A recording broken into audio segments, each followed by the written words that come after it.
ఓం శివశక్త్యా యుక్తో ఓం శివశక్త్యా యుక్తో యది భవతి శక్తః ప్రభవితుం యది భవతి శక్తః ప్రభవితం న చేదేవం దేవో న చేదేవం దేవో న ఖలు కుశలః స్పందితుమపి న కలకుశల స్పందితుమపి అతస్త్వామారాధ్యాం అతస్త్వామారాధ్యాం హరిహర విరించాదిభిరపి హరిహర విరించాదిభిరపి ప్రణంతం స్తోతుం వా ప్రణంతుం స్తోతుం వా కథమకృత పుణ్యః ప్రభవతి కథమకృత పుణ్య ప్రభవితి కళాభ్యాం కళాభ్యాం చూడాలంకృత శశికళాభ్యాం చూడాలంకృత శశికళాభ్యాం నిజ తపః ఫలాభ్యాం నిజ తపః ఫలాభ్యాం భక్తేషు ప్రకటిత ఫలాభ్యాం భక్తేషు ప్రకటిత ఫలాభ్యాం భవతు మే శివాభ్యాం భవతు మే శివాభ్యాం అస్తోక త్రిభువన శివాభ్యాం అస్తోక త్రిభువన శివాభ్యాం హృది పునర్భవాభ్యాం హృది పునర్భవాభ్యాం ఆనందస్ఫురదనుభవాభ్యాం ఆనందస్ఫురదనుభవాభ్యాం నతిరియం నతిరియం జలధిమథన జలధిమర్దన దక్షో నైవ పాతాళభేదీ దక్షో నైవ పాతాళభేదీ నచవన మృగయాయాం నచవన మృగయాయాం నైవ లుబ్ధః నైవ లుబ్ధః ప్రవీణః ప్రవీణః అసన కుసుమ భూషా అసన కుసుమ భూషా వస్త్రముఖ్యాం వస్త్రముఖ్యాం సపర్యాం సపర్యాం కథయ కథమహం కథయ కథ అహం కథయ కథమహంతే కథయ కథం అహంతే కల్పయానీందుమౌళే కల్పయానెందు మౌలే పూజా ద్రవ్య సమృద్ధయో విరిచితాః పూజా ద్రవ్య సముద్రయోయ విరిచితాః పూజాం కథం కుర్మహే పూజాం కథం కుర్మహే పక్షిత్వం పక్షిత్వం న చ వా కీటిత్వమపి న చ వా కీటిత్వమపి న ప్రాప్తం న ప్రాప్తం మయా దుర్లభం మయా దుర్లభం జానే మస్తకమంఘ్రి పల్లవముమజానే జానే మస్తకం అప్రిపల్లమావిం నతేహం విభో నతేవం విహో న జ్ఞాతం హి నజ్ఞాతం హి పితామహేన హరిణా పితామహేన హరిణా తత్వేన తద్రూపిణా తత్వేన తద్రూపిణా అషణం గరళం అశనం గరళం ఫణీకలోపో ఫణీకలాపో ఫణీకలాపో వసనం చర్మ చ వసనం చర్మ చ వాహనం మహోక్షః వాహనం మహోక్షః మమ దాస్యసి మమ దాస్యసి కిమస్తి సంభో కిమస్తి సంభో తవ పాదాంబుజ తవ పాదాంబుజ భక్తిమేవ దేహి భక్తిమేవ దేహి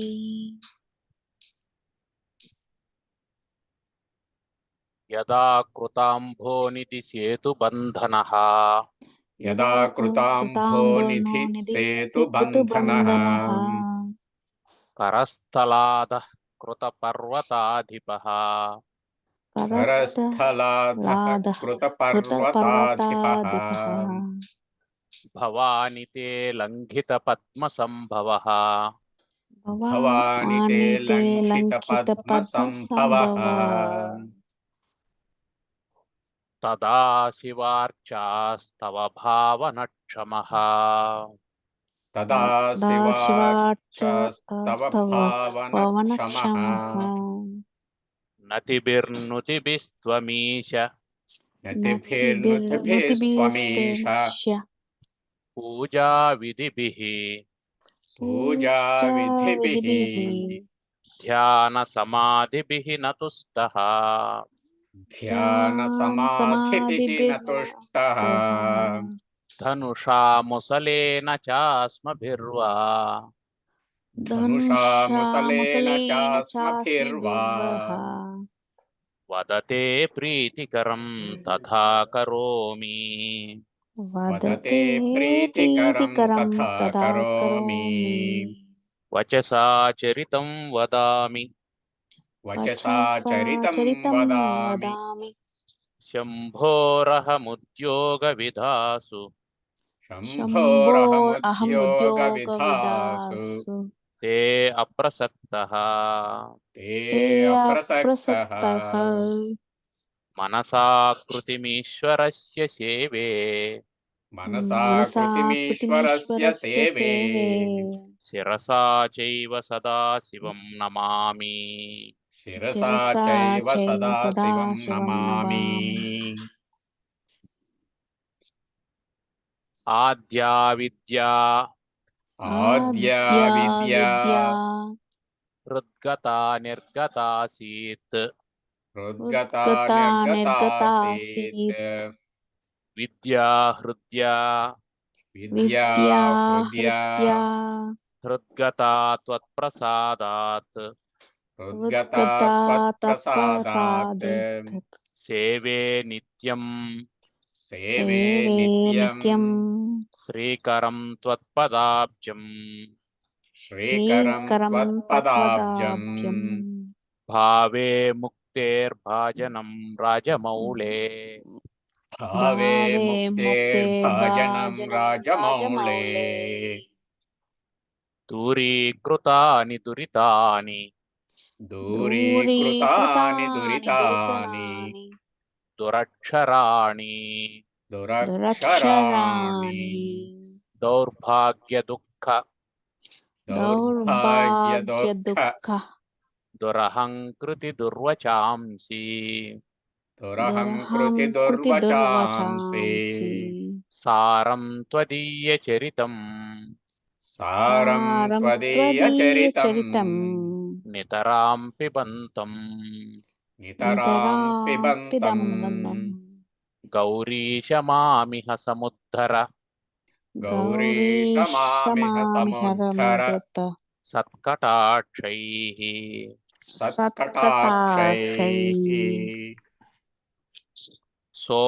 సోమకళాధరమౌళౌ సోమకళాధరమౌళౌ కోమల ఘనకంధరే కోమల ఘనకంధరే మహామహసి మహామహసి స్వామిని గిరిజానాథే స్వామిని గిరిజానాథే మామక హృదయం మామక హృదయం నిరంతరం రమతాం నిరంతరం రమతాం సారసనా సారసనా తే నయనే తే నయనే తావేవ కరౌ తావేవ కరౌ స ఏవ కృతకృత్యః స ఏవ కృతకృత్యః యాయేయౌ యో యాయేయౌ యో భర్గం వదతి భర్గం వదతి ఈక్షేతే ఈక్షేతే సదార్చతః స్మరతి సదార్చతః స్మరతి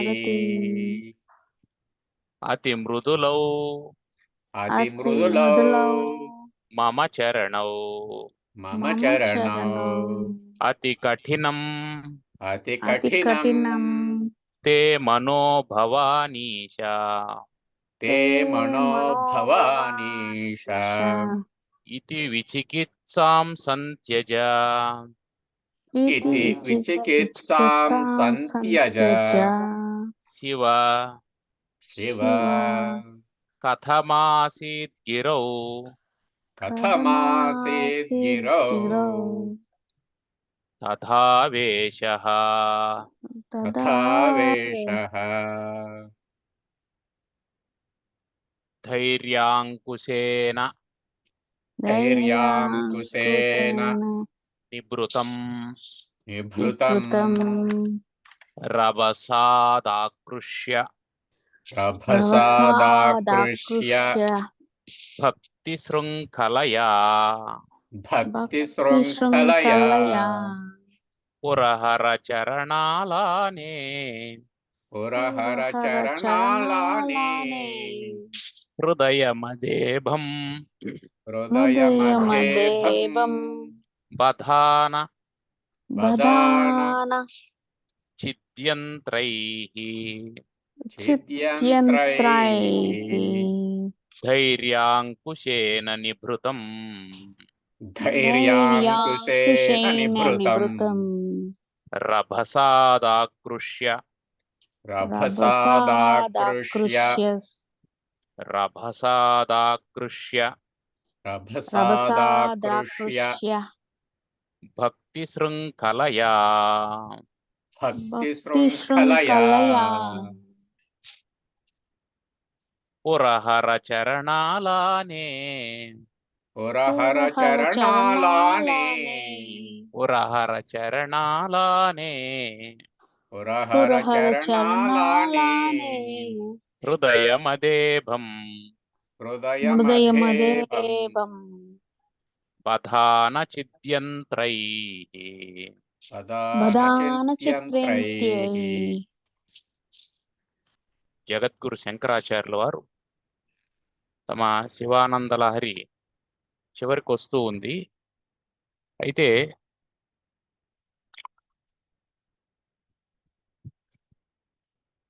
మొత్తం ఉపాసనకు కావచ్చు, భక్తికి కావచ్చు, సాధనకు కావచ్చు, అన్నింటికీ కారణమైనటువంటిది మనస్సు. ఈ మనస్సు ఏం చేస్తుంది అనే దాని మీద సాధన ఆధారపడి ఉంటుంది. అందువల్ల మనస్సుని ఎలా నియంత్రించాలి, మనస్సుని నియంత్రించకపోతే ఏమవుతుంది? మనస్సుని నియంత్రించకపోతే మనస్సు భౌతికమైనటువంటి ప్రపంచం మీద, భౌతిక ప్రపంచంలో ఉన్నటువంటి వస్తువుల మీద ఆసక్తితో వెళ్ళిపోతుంది కానీ పరమేశ్వరుని మీదకి మరలదు. దాని సహజ స్థితి అది, సహజ స్థితి. చక్కెరో బెల్లమో ఉంటే దాని పక్కన వజ్రం పెట్టాం అనుకోండి, చీమ దేని దగ్గరికి పోతుంది?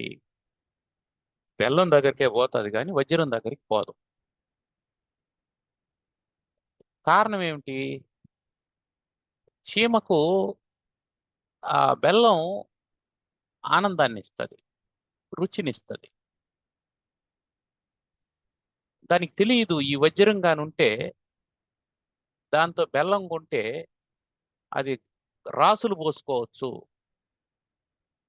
దాని జీవితానికి, దాని పిల్లల జీవితానికి, దాని మనవాళ్ళ జీవితానికి సరిపోయేంత బెల్లం కొనుక్కోవచ్చు ఆ వజ్రంతో అనేది దానికి తెలియదు. అందువల్ల చిన్న బెల్లం ముక్క కోసం ఏం చేస్తుంది? వజ్రాన్ని వదిలేస్తుంది. మనసు కూడా ఏం చేస్తుందంటే తాత్కాలికంగా దానికి ఆనందం ఉందా లేదా అనేది చూసుకొని శాశ్వతమైనటువంటి ఆనందాన్ని వదిలేస్తుంది. మరి దాన్ని కన్విన్స్ చేయాలి. ఇప్పుడు ఆ మనసును కన్విన్స్ చేయాలి. ఆ కన్విన్స్ చేయడానికి మార్గం ఏంది అంటే, ఒకటి దాన్ని మీద కఠినంగా హఠం చేసి ఉచ్ఛ్వాస నిశ్వాసాలను బంధించి హఠయోగం చేయడం, ఇది ఒక పద్ధతి. అవి అందరూ చేయలేరు, పైగా గురువు లేకుండా అవి చేయలేరు. అయితే అన్నిటికంటే సులభమైనటువంటి పద్ధతి, అందరూ చేయగలిగినటువంటి పద్ధతి జగద్గురు శంకరాచార్యుల వారు ఇందాక ఇప్పటి వరకు మనకు చెబుతూ వస్తూ ఉన్నారు. అదేమిటంటే పరమేశ్వరుని పాదపద్మముల యందు భక్తి. అది ఇప్పటి వరకు మనకు చెప్తూ ఉన్నది. ఇప్పుడు కూడా ఏం చేస్తున్నా అంటే పరమేశ్వరుణ్ణి ప్రార్థన చేస్తున్నాడు. పురహర, ఓ ఈశ్వర, త్రిపురాసురాలను సంహరించినటువంటి వాడా, త్రిపురాసురుణ్ణి సంహరించినటువంటి వాడా, హృదయమదేభం, నా హృదయం అనేది ఒక ఏనుగు, మామూలు ఏనుగు కాదు, మదపుటేనుగు, బాగా మదించినటువంటి ఏనుగు. నా హృదయం అనేటువంటి ఆ మదేభాన్ని బధాన, బంధించు, దాన్ని కట్టేయి. ఎందుకు? ఏనుగు బాగా మదించినటువంటి ఏనుగును వదిలేసినావంటే అది మొత్తం ధ్వంసం చేసుకుంటూ పోతుంది, అందరినీ నాశనం చేసుకుంటూ పోతుంది. అందుకని దాన్ని గొలుసులేసి కట్టేయాలి. ఈ మనసు కూడా మదించినటువంటి ఏనుగు లాంటిది. అందువల్ల ఇది కన్స్ట్రక్టివ్ థాట్స్తో వెళ్ళదు, మొత్తం ధ్వంసం చేసుకుంటూ వెళ్తుంది, నాశనం చేసుకుంటూ వెళ్తుంది, పాడు చేస్తూ వెళ్తుంది. అందువల్ల దాన్ని ఏం చేయాలా? కట్టేసి పెట్టాలా. ఎక్కడ కట్టేయాలా? పురహర చరణాలానే. పురహర పరమేశ్వరుని యొక్క చరణాలానే. ఓ పరమేశ్వర, నీ కాలి గొత్తు ద్వారా, ఆలానం అంటే కట్టుగొత్తు, గుంజ, నీ గుంజకు, పాదాలనేటువంటి గుంజకు, పరమేశ్వరుని పాదాలనేటువంటి గుంజకు హృదయం అనేటువంటి మత్తేపాన్ని బధాన, కట్టివేయము. దేంతో కడతావు? అంత పెద్ద ఏనుగుని చిన్న తాడుతో కడితే అది లాగిందంటే తెగిపోతుంది. కాబట్టి దానికి సరిపోయేట గొలుసులు ఉండాలి కదా. తాడుతో కడితే అది తెగిపోతుంది, గొలుసులతో కట్టాలి. అది కూడా సన్న గొలుసులు అయితే, కుక్కను కట్టే గొలుసు అయితే ఏనుగుకు సరిపోతావు, ఏనుగును కట్టే గొలుసు ఉండాల. అందుకని ఏం చెప్తున్నాడంటే చిద్యంత్రై బదాన. చిత్ యంత్రం, యంత్రం అంటే పరికరం అనుకోండి. చిద్యంత్రం అంటే చైతన్యవంతమైనటువంటి పరికరం. చైతన్యం లేని పరికరం కాదు, దాంతో కాదు కట్టేయాల్సింది. గొలుసుతో కట్టేసినట్టు గొలుసుకు చైతన్యం ఉండదు, అది జడ పదార్థం. దాంతో కట్టేస్తే మనసు మళ్ళీ దాంతో అటాచ్మెంట్ పెట్టుకుంటుంది. నువ్వు ఏ జడ పదార్థాన్ని దానికి ఆలంబనగా పెట్టినా దాంతో మళ్ళీ అటాచ్మెంట్ పెట్టుకుంటుంది. అందుకని ఏం చేయాలా? చిద్యంత్రంతో అంటే పరమేశ్వరునితోనే బంధించాల. కాబట్టి పరమేశ్వరుని నామంతో, పరమేశ్వరుని రూపంతో, పరమేశ్వరుని అర్చనతో, పరమేశ్వరుని సేవతో ఈ మనస్సు అనేటువంటి మత్తేభాన్ని పరమేశ్వరుని పాదాలకేసి కట్టి పెట్టాల. అయితే అది కట్టాలంటే ఫస్ట్ అది మనకు లొంగాలి కదా. అది మన మీదకి వస్తూ ఉండేటువంటి దాన్ని ఎట్లా కడతావు? దానికి ఏం చేయాలా? ధైర్యాంకుశేన, దానికి ఒక అంకుశం ఉండాల. దానికంటే ముందు ధైర్యం ఉండాల. అంకుశం అంటే ముళ్ళుగర్ర. దాన్ని ఆ ఏనుగు యొక్క కుంభస్థలం మీద పొడిస్తే అది భయపడి లొంగిపోతుంది. మావటివాడు పైన కూర్చొని ఒక కర్రతో దాన్ని పొడుస్తూ ఉంటాడు, ముళ్ళుగర్రతో. ఆ ముళ్ళుగర్రకు అంకుశం అని పేరు. అయితే ఈ అంకుశం చేతిలో ఉంటే సరిపోదు, ధైర్యం కూడా ఉండాల. ధైర్యం లేనటువంటి వాడు ఏ పని చేయలేడు. అసలు ధైర్యం లేనివాడు సాధనకు పనికిరాడు. భగవంతుణ్ణి చూడాలి అనుకునేటువంటి వాడికి ముందు ఉండాల్సిన లక్షణం ఏమిటంటే ధైర్యం ఉండాలి. భయపడేవాడు భగవంతుడు ప్రత్యక్షమైతే భగవంతుడిని చూసి కూడా భయపడతాడు. ఎక్కడో ఒక అటవీ ప్రదేశంలో ఒక గుడి ఉంది. భయపడేవాడు అక్కడ ఎవరు ఉండరు, అక్కడికి పోతే ఏం జరుగుతుందో ఏమో అని భయపడతాడు. అక్కడ ఎవరు ఉండరు అనుకుంటే మళ్ళీ నువ్వు అక్కడికి పోవడం ఎందుకు? అక్కడ పరమేశ్వరుడు ఉన్నాడు కదా! నువ్వు కొలవాలనుకున్నటువంటి దేవుడు అక్కడ ఉన్నాడు కదా! మళ్ళీ నీకు భయం ఎందుకు? పిల్లవాడు భయపడ్డాడంటే ఎక్కడికి వస్తాడు? అమ్మ దగ్గరకో, నాన్న దగ్గరకో వస్తాడు. దారిలో వీధిలో ఆడుకుంటూ ఉన్నాడు పిల్లవాడు. ఒక కుక్క తరుముకున్నది. ఎక్కడికి వస్తాడు? ఇంట్లోకి వస్తాడు. అమ్మ దగ్గరకో, నాన్న దగ్గరకో వస్తాడు. నీకు అమ్మా నాన్నని చూస్తేనే భయం అయితే ఇంకెక్కడికి పోతావు? కాబట్టి గుళ్ళో పరమేశ్వరుని చూడడానికి నీకు భయం అయితే ఇంక నువ్వు వెళ్ళేది ఎక్కడికి? అందువల్ల మొదట నీకు కావాల్సింది ధైర్యం కావాలి. ఈ ధైర్యం అంటే అర్థం ఏంటంటే భయపడకపోవడం అనేది ఒక అర్థం. మనసుని స్థిరం చేసుకోవడం అనేది కూడా ఒక అర్థం. ధీరత్వం ఉండడం అని, లొంగిపోకుండా ఉండడం అనేది కూడా ఒక అర్థం. ఇక్కడ ధైర్యం ఉండడం అంటే అర్థం ఏంటంటే లౌకికమైనటువంటి ఆకర్షణలకు లొంగిపోకుండా ఉండడము. అది ధైర్యం. అదే అంకుశం. మనస్సుని కంట్రోల్ చేసేది ఏంటి అంటే నీకు ఆకర్షణ లేకపోవడమే మనసు కంట్రోల్ కావడానికి కారణం అవుతుంది. నువ్వు కనిపించిన దానికంతా ఆకర్షితుడు అవుతూ ఉన్నావు అంటే నువ్వు మనసుని అదుపు చేయలేవు. నువ్వు దేనికి ఆకర్షింపబడడం లేదు. ధైర్యంగా ధీరత్వంతో ఉండావు, నిశ్చలంగా ఉండావు, భయపడకుండా ఉండావు, ఏమవుతుందో అనే ఆందోళన లేకుండా ఉన్నావు అని అంటే అర్థం ఏంటంటే దేనికి లొంగవని అర్థం. దేనికి ఎప్పుడైతే లొంగలేదో అప్పుడేమవుతుంది? మనసు నీ అధీనంలోకి వచ్చింది. నువ్వు దేనికన్నా లొంగినావంటే దేనికి లొంగినావో దాని అధీనంలోకి మనసు వెళ్ళిపోతుంది. నీకు పాయసం అంటే ఇష్టం అనుకున్నావు. పాయసం అంటే ఇష్టం అంటే అర్థం ఏంటంటే నువ్వు దానికి లొంగినావు అని అర్థం. ఇప్పుడు పాయసం నిన్ను శాసిస్తుంది. ఇంకా 2 గ్లాసులు తాగు అని అంటారు. నువ్వు పాయసాన్ని శాసించలేవు. నేను తాగను అని అనలేవు. నేను ఇంతే తాగుతాను అని అనలేవు. కారణం ఏంటి? నీ అధీనంలో అది లేదు. దాని అధీనంలోకి నీ మనసు వెళ్ళిపోయింది. అంటే ఏమర్థం? ఇక్కడ నీకు ధీరత్వం లేదు, ఇక్కడ ధైర్యం లేదు, దాన్ని ఎదుర్కొనే ధైర్యం లేదు, నాకు వద్దు అని చెప్పే ధైర్యం లేదు. వద్దు అని చెప్పే ధైర్యం ఎప్పుడైతే లేదో దాన్ని భరించే శక్తి కూడా నీకు లేదో, వద్దు అని చెప్పలేవు, దాన్ని స్వీకరిస్తావు, అట్లనే భరించే శక్తి ఉందా? లేదు. కాబట్టి ఏమవుతావు? నశించిపోతావు, ఇబ్బంది పడతావు, కష్టాన్ని కొని తెచ్చుకుంటావు. అందువల్ల ధైర్యం అనేది అంకుశం. దాంతో నిభృతం రభసాదాకృష్య, నిభృతం కదలకుండా కట్టేయాల. నిభృతం బధాన, కదలకుండా కట్టు. ఎందుకంటే కదులుతూ కదులుతూ కదులుతూ ఉంటే వదులైపోయే ప్రమాదం ఉంటుంది.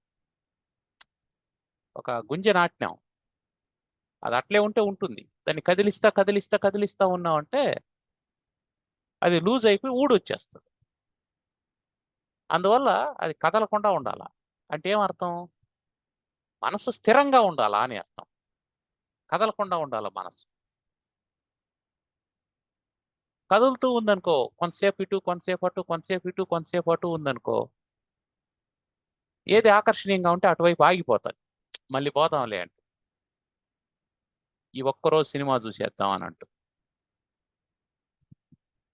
మళ్ళీ రోజుకు ఒక సినిమా చూస్తే ఏమి ఇబ్బంది ఏముంది? మనం 2 గంటలు ధ్యానం చేస్తున్నాం కదా, లేదా భజన చేస్తున్నాం కదా, నామం చెప్పుకుంటున్నాం కదా, మంత్రం జపం చేస్తున్నాం కదా, ఏమైంది ఇప్పుడు? ఒక సినిమా చూస్తే ఏమైంది? ఆ తర్వాత ఇంకోటి కూడా చూద్దాం అని అనిపిస్తుంది. ఇంకా దాని మీద డిస్కషన్ కూడా చేద్దాం అని అనిపిస్తుంది. మెల్లగా అది పెరుగుతుంది, ఇది తగ్గిపోతుంది. కాబట్టి నిభృతం అంటే కదలకూడదు, కదలకుండా ఉండాల. అట్లా కట్టేయాలి. ఎప్పుడు కడదాము? రేపు చేద్దామా, ఎల్లుండి చేద్దామా, మర్నాటికి చేద్దామా? ఆహా, రభసాదాకృష్య, వెంటనే వేగంగా ఆకృష్య లాగి కట్టు, ఆకర్షించు, లాగు. ఇప్పుడే పరిగెత్తాను చూడు, ఇప్పుడే లాగు. రేపు చేద్దాం అనుకుంటే రేపటి వరకు ఇది మామూలుగా ఉండదు. నీకు ఏదేదో చూపిస్తుంది, ఏదేదో ఆకర్షణలకి నిన్ను లోన్ చేసేస్తుంది. రేపటికి ఈ ఆలోచన కూడా ఉండదు. శివానంద లహరి పుస్తకం తాగుదామనే ఆలోచన కూడా ఉండదు. కాబట్టి రభసాద్ ఆకృష్య, ఇప్పుడే చెయ్యి, తొందరగా చెయ్యి, వేగంగా చెయ్యి, వాయిదా వేయకుండా చెయ్యి. కాబట్టి ధైర్యంగా ఉండాలా, కదలకుండా ఉండాలా, వెంటనే చెయ్యాలా. భక్తి శృంఖలయ, భక్తి అనేటువంటి గొలుసుతో, భక్తి అనేటువంటి గొలుసుతో. ఇక్కడ రెండు చెప్పాడు, చిద్యంత్రైహి అని చెప్పాడు, భక్తి శృంఖలయ అని చెప్పాడు. చిద్యంత్రైహి అన్నప్పుడు మనం ఏమన్నామంటే ప్రాణం ఉండేటువంటి యంత్రాలతో అని చెప్పి అన్నాం. ఇక్కడ భక్తి శృంఖలయ, భక్తి అనేది శృంఖల లాగా ఉండాలని దాని అర్థం. అక్కడ శృంఖల అంటే గొలుసు. గొలుసు ఒకదాంతో ఒకటి లింక్ ఉంటుంది, ఒక లింక్ ఒకటి కలిసి ఉంటుంది. భక్తి కూడా ఎట్లుండాలంటే ఒక స్లాట్తో ఒక స్లాట్ కలిసి ఉండాలి. నేను పొద్దున్నే 6 నుంచి 7 వరకు పూజ చేస్తాను, ఇది ఒక శృంఖల, ఒక గొలుసు. దానికి ఇంకోటి మళ్ళీ అటాచ్ చేయాల. మరి 7 నుంచి ఏం చేస్తావు? 7 నుంచి 8 దాకా నేను రెడీ అవుతాను, లేదా టిఫిన్ చేస్తాను. అప్పుడు భక్తి ఉందా లేదా? శృంఖలయ అన్నప్పుడు ఏమైందంటే దాన్ని కూడా గొలుసుగా మార్చు. నువ్వు పూజ చేసినావు, అప్పుడు సరే మంత్రం చెప్తావు, రుద్రం చెప్తావు, నమ్మకం చెప్తావు, ఏదో చేస్తావు, అయింది. భోజనం చేస్తాంటావు, అప్పుడేం చేస్తావు? అప్పుడు భక్తి లేదు. అది కాదు దాని అర్థం. అది శృంఖలలాగా గొలుసులాగా మారాలంటే అప్పుడు కూడా భక్తి చేయాలని అర్థం. అంటే ఇప్పుడు ఎట్ట చేస్తామండి? ఇప్పుడు పూజ చేయలేం కదా, పూజ చేయొద్దు. నువ్వు ముద్దకు ఓం నమ శివాయ అనుకొని తిను, లేదా ఈ ప్రసాదం ఇది భగవంతుడు ఇచ్చినటువంటి ప్రసాదం అనుకొని తిను. అప్పుడేమైంది? భక్తి శృంఖలత్వం ఏర్పడింది, కనెక్టివిటీ ఏర్పడింది. దాని అర్థం అది. శృంఖల అంటే ఒకదానితో కనెక్టివిటీ ఉండేది, ఒక స్లాట్కి ఇంకో స్లాట్ కనెక్టివిటీ ఉండేది, ఒక గంటకి ఇంకొక గంటకి, ఒక నిమిషానికి ఇంకో నిమిషానికి, ఒక సెకండ్కి ఇంకో సెకండ్కి. ఇట్లా ఎప్పుడైతే కనెక్టివిటీ వచ్చిందో అది భక్తి శృంఖల అయింది, భక్తి అనే గొలుసు అయింది. ఇప్పుడు నిరంతరం గొలుసులాగా ఎప్పుడైతే ఉందో అప్పుడు ఏమైంది? మనసు కట్టుబడిపోతుంది, మనసుకు వేరే పని లేదు. నువ్వు శరీరానికి ఏ పని అప్పచెప్పినా, శరీరం ఏం పని చేస్తున్నా, మనసు మాత్రం భగవన్మయం అవుతుంది. ఇది అందులో చెప్పినటువంటి విషయం. కాబట్టి ఏం చేయాలా? మనసును పరమేశ్వరుని పద్మాల దగ్గర సాధన చేత బంధించవలెను. కాబట్టి అన్ని సాధనల యొక్క పరమార్థం ఏమిటంటే మనసును బంధించడమే. ఆ మనసును బంధించడమే. మనసు ఫ్రీగా ఉందా అంటే లేదు, మనసు ఆల్రెడీ బంధీకృతం అయిపోయింది.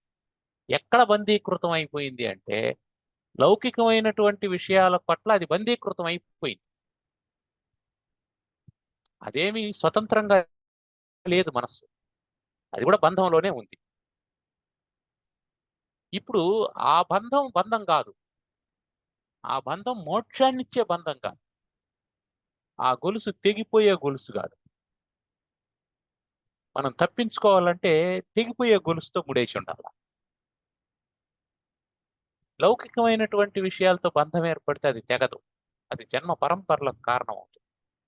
పారమార్థిక విషయాలతో బంధం కలిగితే అది పరమేశ్వరుణ్ణి దర్శించడానికి కారణం అవుతుంది. కాబట్టి బంధం మనం మార్చడం లేదు, దాని స్వభావం కాబట్టి దాన్ని మార్చడం లేదు. అయితే దేంతో బంధింపబడుతుందో ఆ వస్తువుని మారుస్తున్నాం అంతే. పిల్లవాడు ఉంటాడు, వాడిని నువ్వు ఎవరితో స్నేహం చేయొద్దురా అని చెప్పి అనడానికి వీలు లేదు. వాడిని స్నేహం చేయమని చెప్తాం. అయితే ఇప్పుడు ఎవరితో చేస్తున్నాడు? చెడు వ్యక్తులతో చేస్తున్నాడు. వాళ్ళని మార్చి మంచి వ్యక్తులతో చేయమని చెప్తాం. స్నేహం చేయొద్దని చెప్పలేదు. స్నేహం చేయొద్దంటే కుదరదు. కాబట్టి మనసుకి అటాచ్మెంట్ వద్దంటే అది ఉండదు. దేనితోనో ఒక దాంతో అటాచ్ అవుతూ ఉంటుంది. సో అటాచ్ విత్ పరమేశ్వర అని చెప్తున్నాం అంతే.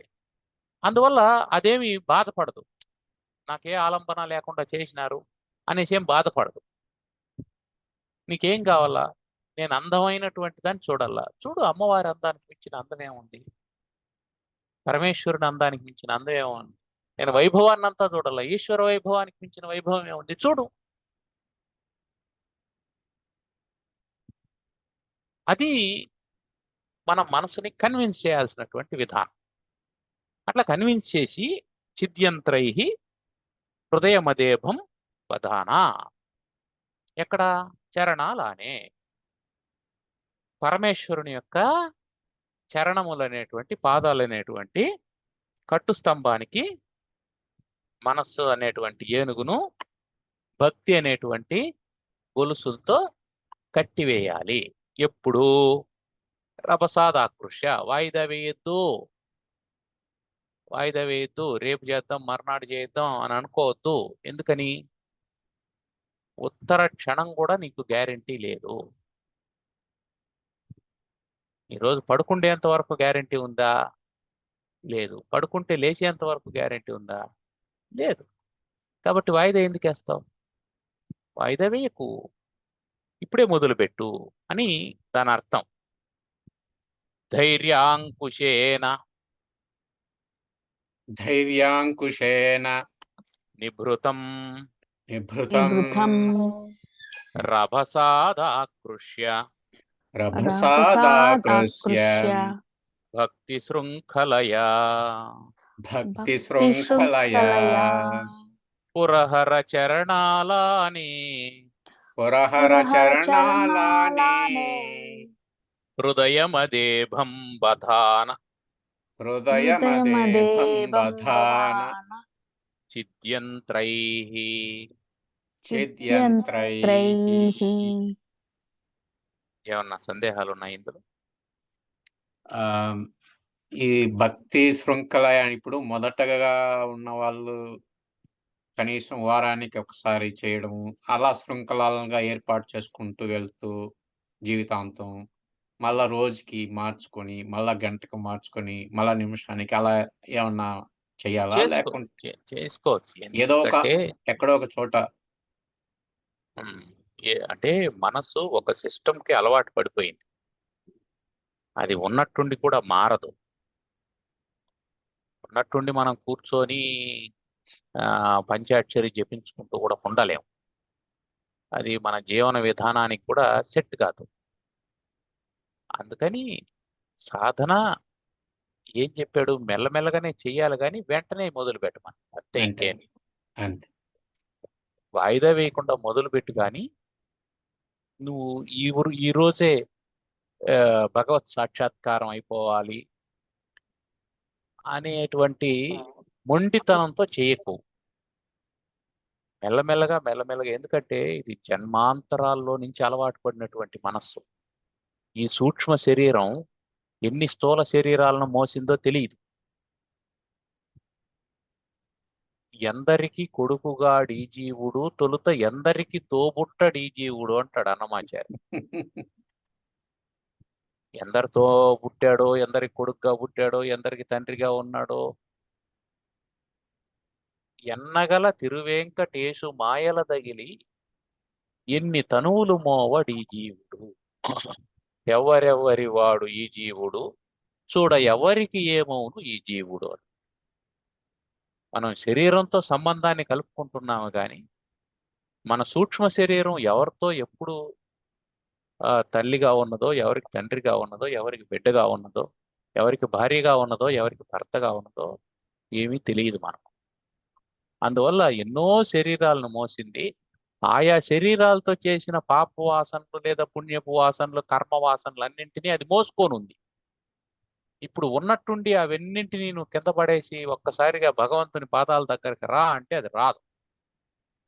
మెల్లమెల్లగా మెల్లమెల్లగా దాన్ని మాలిమి చేసుకోవాలి. మాలిమి చేసుకోవాలి. దాన్ని మనకు అనుకూలంగా మార్చుకోవాలి. అట్లా అంచెలంచెలుగా సాధన మొదలు పెట్టాలి. అయితే ఆ, వెంటనే మొదలు పెట్టాలి. భక్తికి జ్ఞానంకి శ్రద్ధకి ఏమైనా తేడాలు ఏమైనా ఉన్నాయా? అన్నీ వేర్వేరే. భక్తి అనేది ఒక రూపం పట్ల మనకున్నటువంటి ఆకర్షణ. శ్రద్ధ అనేది ఆ ఆకర్షణ తొలగిపోకుండా చేసేది. భక్తి జ్ఞానాలని రెండింటినీ తెలుసుకోవాలనేటువంటిది శ్రద్ధ. జ్ఞానం ఏమిటి? స్వస్వరూపాన్ని తెలియజేసేటువంటి.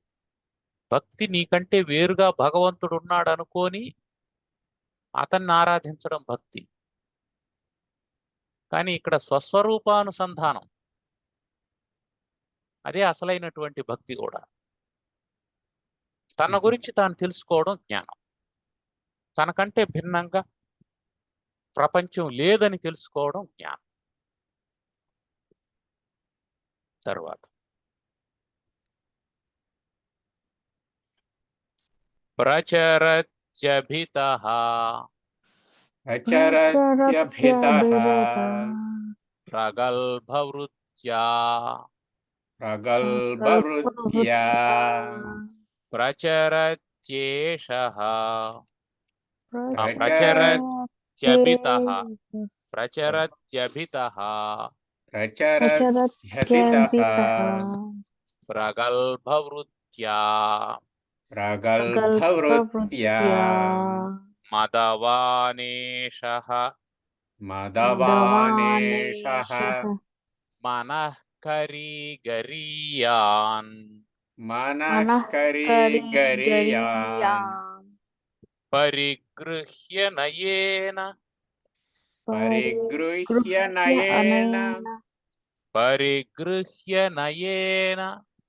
పరిగృహ్య నయేన భక్తిరజ్వా భక్తిరజ్వా పరమస్థానుపదం పరమస్థానుపదం దృఢం నయామముం దృఢం నయామముం దృఢం నయామముం.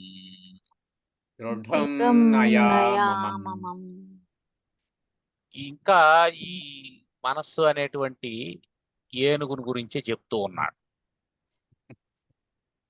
అది దాని స్వరూపం ఏమిటంటే మదవాన్ ఏష మనః కరి. అది గరీయాన్ కూడా. ఈ మనస్సు అనేది గరీయాన్ చాలా గొప్పది. మనస్సు చాలా గొప్పది. ఎందుకు అంటే మనసు వల్లనే బంధం ఏర్పడుతుంది, మనసు వల్లనే మోక్షం కూడా ఏర్పడుతుంది. కాబట్టి మనసును తప్పు పట్టడానికి వీల్లేదు, అది చాలా గొప్పది. కాకపోతే మనం ఎలా వాడుతున్నాం అనే దాన్ని బట్టి మారుతుంది అనుకోండి, అది వేరే విషయం. కాబట్టి చాలా గొప్పదైనటువంటి ఏష మనఃకరి మాధవాన్. చాలా గొప్పదైనటువంటి మనస్సు అనే ఏనుగు మదించి ఉన్నది.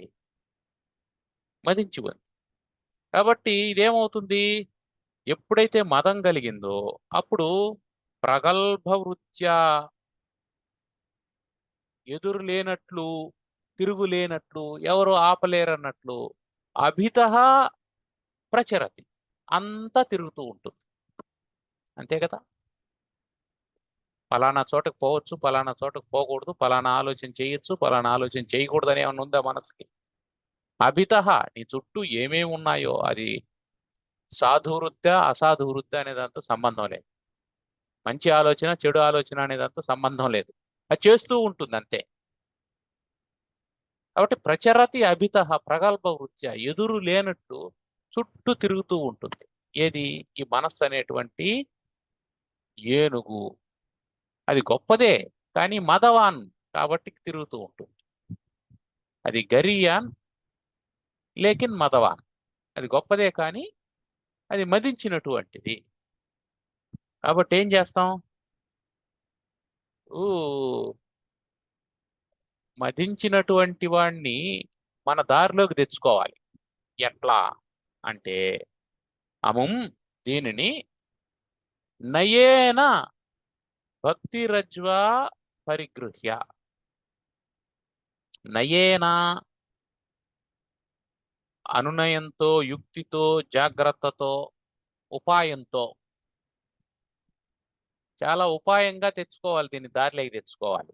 ఎట్లంటే అటు పోయినామంటే తొక్కేస్తుంది.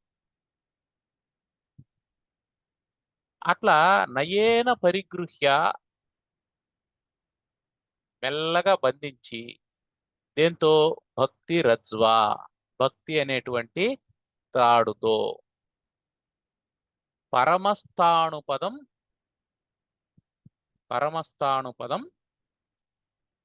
దృఢం నయా.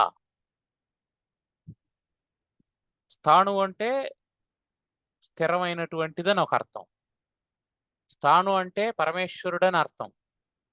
పరమస్థాణు అంటే శ్రేష్టమైనటువంటి అపరిచ్ఛిన్నుడైనటువంటి పరమేశ్వరుని యొక్క పాదం దగ్గరికి దృఢం, మళ్ళా తిరిగి రాకుండా నయ తీసుకెళ్ళాలి.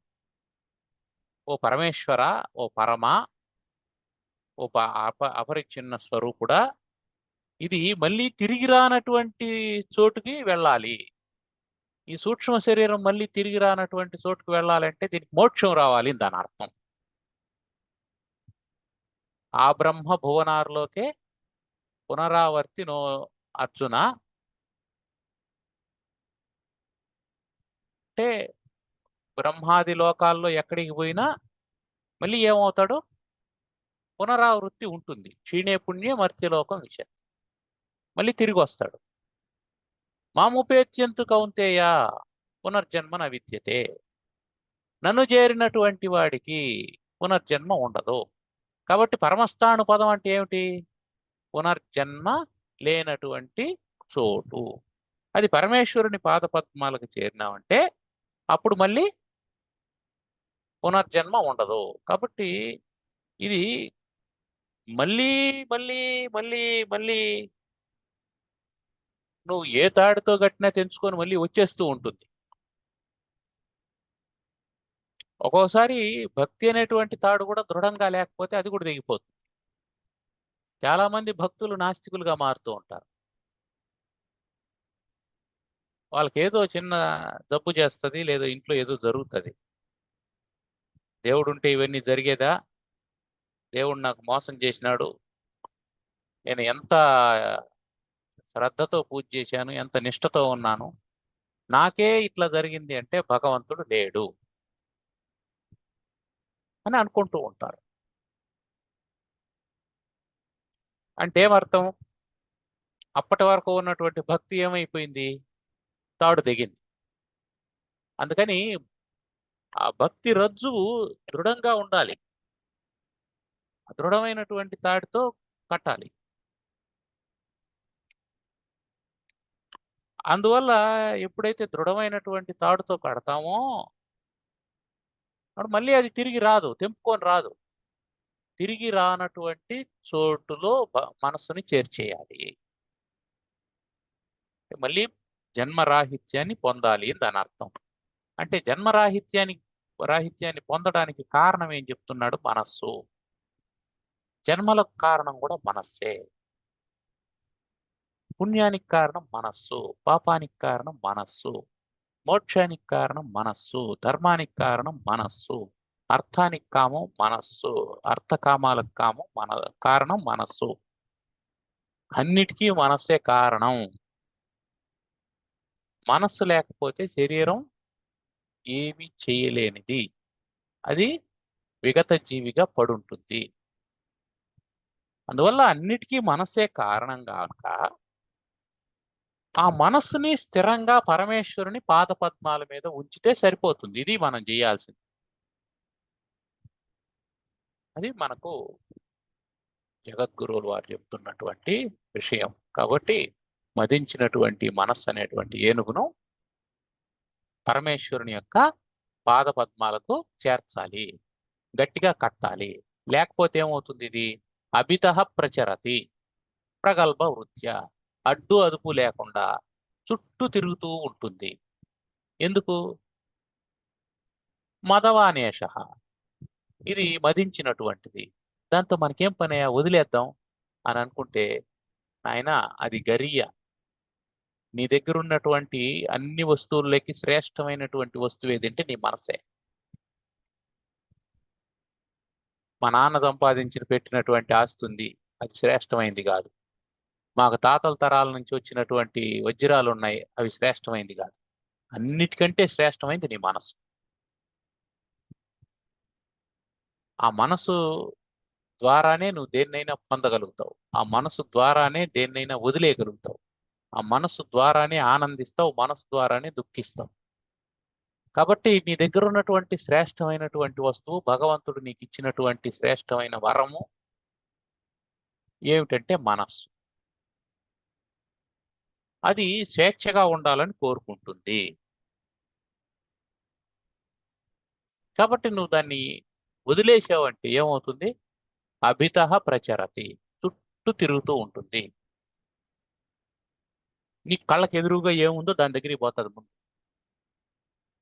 ఎదురుగా ఆ కంప్యూటర్ ఉంది, ల్యాప్టాప్ ఉంది, ఇది ఏ కంపెనీది, దీని మెమరీ ఎంత అని ఆలోచన చేస్తుంది. అటు నుంచి ఇది కాసేపే, మళ్ళీ ఇది నచ్చదు దానికి, దీని గురించి పూర్తిగా తెలుసుకోదు. మళ్ళీ దీనికి పవర్ సప్లై ఎక్కడి నుంచి వస్తుంది, వైఫై ఎక్కడి నుంచి వస్తుంది, అది ఎట్లా వచ్చింది, దానికి ఎంత పే చేయాలి, మళ్ళీ వాళ్ళు ఏజెన్సీ పెట్టుకున్నారా, వాళ్ళకి సొంతంగా ఉందా, వాళ్ళు ఏమైనా ఫ్రాంచైజీ తీసుకున్నారా, లేదంటే వాళ్ళదే కంపెనీనా, కంపెనీ అయితే ఎందుకు పనిచేస్తున్నారు, ఎక్కడ లొకేషన్, ఎక్కడి నుంచి పోయింది. ల్యాప్టాప్ దగ్గర ఉండాల్సినటువంటి మనసు కంపెనీ లొకేషన్కి వెళ్ళిపోయింది. అక్కడి క్యాబ్ సౌకర్యం ఉంటుందా, నీళ్లు ఉన్నాయా, క్యాంటీన్ ఉంటుందా అని అంటుంది. క్యాంటీన్లో మళ్ళీ ఉప్మా చేస్తారా అని అడుగుతుంది. సో ఈ మనసు అనేది చాలా శ్రేష్టమైనటువంటిది, కానీ మదించినటువంటిది. ఇది అభితః ప్రచరతి, నిరంతరం తిరుగుతూ ఉంటుంది. దీన్ని కట్టకపోతే మళ్ళీ పునరావృత్తి సహితమైనటువంటి జన్మ పరంపరల్లో పడిపోతూ ఉంటాం. దీన్ని కట్టాము అనంటే పరమస్థానుపదం దృఢం నయా, శ్రేష్టమైనటువంటి స్థానాన్ని అంటే మోక్షాన్ని పొందుతాము. ప్రచరత్యభితః ప్రగల్భవృత్యా మదవానేష మనః కరీగరీయాన్ పరిగృహ్య నయేన భక్తిరజ్వా పరమస్థానుపదం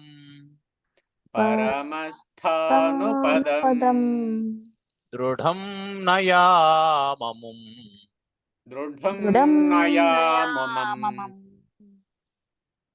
ఏమైనా సందేహాలు ఉన్నాయండి? ఇంతకు ముందు శ్లోకంలో భక్తిని శృంఖలతో అనుకుని, ఇక్కడ భక్తి దారం ఎలా, ఏమన్నా శంకరాచార్యుల వారికి ఏమన్నా ఏమీ లేదు. దానికి దీనికి తేడా ఏమిటంటే, అక్కడ భక్తిని ఎడతెరిపి లేకుండా చెయ్యాలా అన్నారు. ఇక్కడ భక్తి అనేటువంటి దారంతో కట్టమని చెప్పి అన్నాడు. ఈ దారం గట్టిగా ఉండాలి అని అర్థం. దారం ఏమిటి? అది కూడా శృంఖలే. దారం కూడా, దారం ఎంత పొడుగు ఉంటుందో అంత పొడుగు ఆ పీసు కానీ, నార కానీ, లేదా పత్తి కానీ ఉండదు కదా. దాన్ని ఏం చేస్తాం? అల్లుకుంటూ పోతూ ఉంటాం. అట్లా భక్తిని కూడా అల్లుకుంటూ పోవాలి, పేనుకుంటూ వెళ్ళాలి. ఏనుకుంటూ వెళ్ళాలి. మన దగ్గర మూర పొడుగు నార ఉంటుంది. మూర పొడుగు నార ఉందని మూర పొడిగే దారం పేనం. దాంతో 4 బార్ల దారం పెడతాం. ఎట్లొచ్చింది అది? దానికి అటాచ్ చేసుకుంటూ వెళ్ళాం. అది లోహంతో చేసినప్పుడు శృంఖల అయింది, గడ్డితో చేసినప్పుడు తాడైంది, అంతే, ఇంకేం లేదు. ఇప్పుడు మనము భగవద్గీత గురించి కొన్ని శ్లోకాలు చెప్పుకుంటూ ఉంటాము. సౌందర్య లహరి చెప్పుకున్నాము. శివానంద లహరి చెప్పుకున్నాం కదా! ఇది స్థాను అంటే కదలకుండా భక్తి అనేది నిలబడాలంటే కొంతసేపు శ్రీకృష్ణుడు అంటున్నాం, కొంతసేపు అమ్మవారు అంటున్నాం, కొంతసేపు అయ్యవారు అంటున్నాము. అది నిలబడట్లేదు కదా! కదులుతూ ఉందా? ఎట్లా అది మనం దాన్ని ఎలా? దాని స్వభావం కదిలేది. కొంతసేపు క్రికెట్ మీద, కొంతసేపు సినిమా మీద, కొంతసేపు భోజనం మీద, కొంతసేపు హోటల్ మీద, ఇట్లా ఉందనుకో. అవన్నీ ఏమిటి? లౌకికమైనటువంటివి. కొంతసేపు శివుని మీద, కొంతసేపు విష్ణువు మీద, కొంతసేపు భగవద్గీత మీద, ఇంకేదో ఉందనుకో. ఇవన్నీ ఏమిటి? పారమార్థికమైనటువంటి. కారణం ఏంది? ఇది అవతల నుంచి ఏం చేసినాం, యువతలకి మార్చినాం, అంతే. ఇక్కడ కూడా స్థిరంగా ఉండదు. స్థిరంగా ఉండడం దాని స్వభావం కాదు కాబట్టి, అది మారుతూ ఉంటుంది కాబట్టి మారు. ఏదో సౌందర్య లహరి ఆడుండను పోతాండనండి, పోయేటట్టయితే శివానంద లహరిలే. అంతేగాని మళ్ళీ చేపల మార్కెట్ లేకపోవద్దు. అది దాని అర్థం. ఇవన్నీ పారమార్థికమైనటువంటి అన్వేషణలే కాబట్టి పారమార్థికమైనటువంటి దృష్టి దానికి ఉండాలి తప్ప మళ్ళీ లౌకికమైనటువంటి దృష్టి ఉండకూడదు అనేది ఇక్కడ అంతరార్థం. సత్సాంగత్యం చేసుకో, లేకుంటే వినుకో, లేకుంటే చదువుకో, ఇంకేదైనా ఏమైనా చేసుకో. చెయ్యి. నువ్వు ఉండద్దు. మార్పు కావాలని అనుకుంటాండవు కదా, మారు. కానీ ఉపయోగపడే మార్పు కావాలి, అంతే. నీకు ప్రమాదం తెచ్చిపెట్టే మార్పు వద్దు.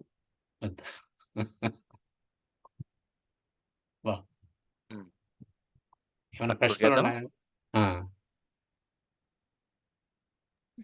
లేదు సార్, మంచిగా చెప్పారు. ఓం సర్వమంగళమాంగళ్యే శివే సర్వార్థ సాధికే శరణ్యే త్ర్యంబకే దేవి నారాయణి నమోస్తుతే. ఓం స్వస్తి ప్రజాభ్యః పరిపాలయంతాం న్యాయేణ మార్గేణ మహీం మహీషాః. గోబ్రాహ్మణేభ్యः శుభమస్తు నిత్యం. లోకాః సమస్తాః సుఖినో భవంతు. ఓం శాంతి శాంతి శాంతి. ధన్యవాదాలు. ధన్యవాదాలు. నమస్కారం.